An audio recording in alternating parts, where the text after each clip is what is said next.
Welcome to today's briefing. I'm Aaron from Subbrief. Over the past few days, there's been some interesting activity in a Russian port of Severodvinsk in the White Sea. Severodvinsk is a naval base, one of the key naval bases for the Northern Fleet, and is a major hub for Russian Navy's submarine operations.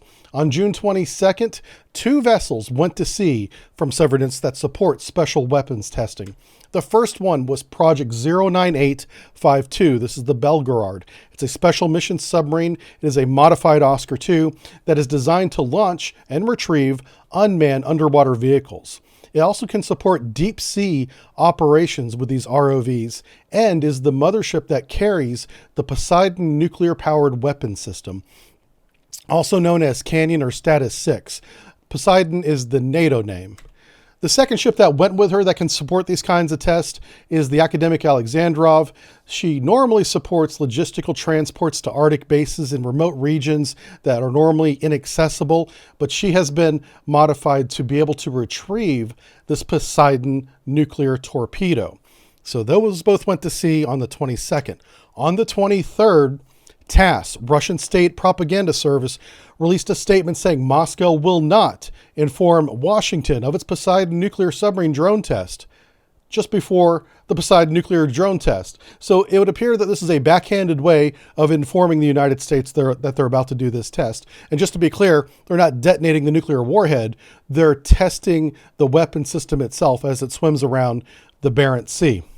On June 27th, a special craft or range craft is holding position in an area that's cordoned off by a notice to airmen between Novaya Zemlya and the Russian mainland. That's right here.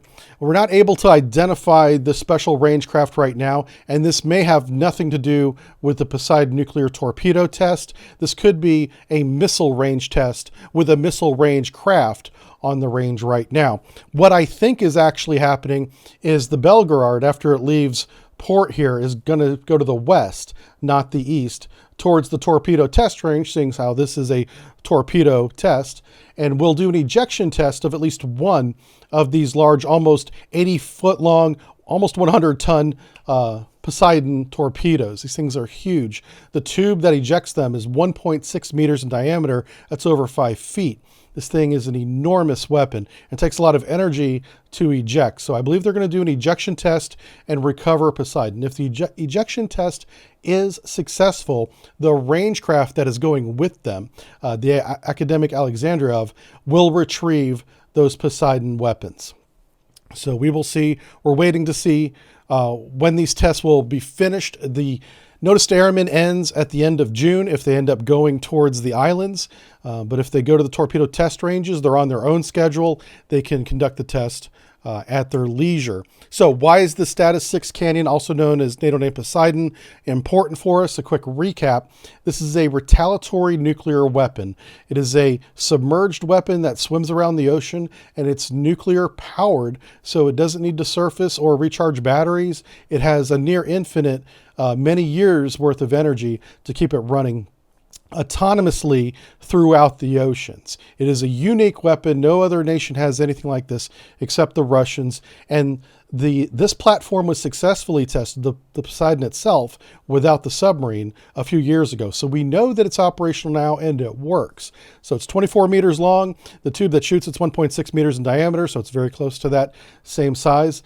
It carries what is potentially an extremely high yield nuclear weapon. And this is where a lot of experts like H.I. Sutton differ from myself.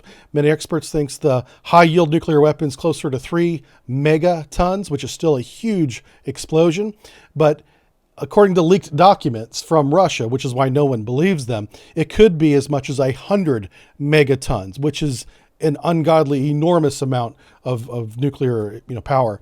And the idea is to detonate this warhead just off the continental shelf, or maybe right on the continental shelf of anywhere around the world, causing a tsunami that would cause catastrophic damage to any port in the way of that wave.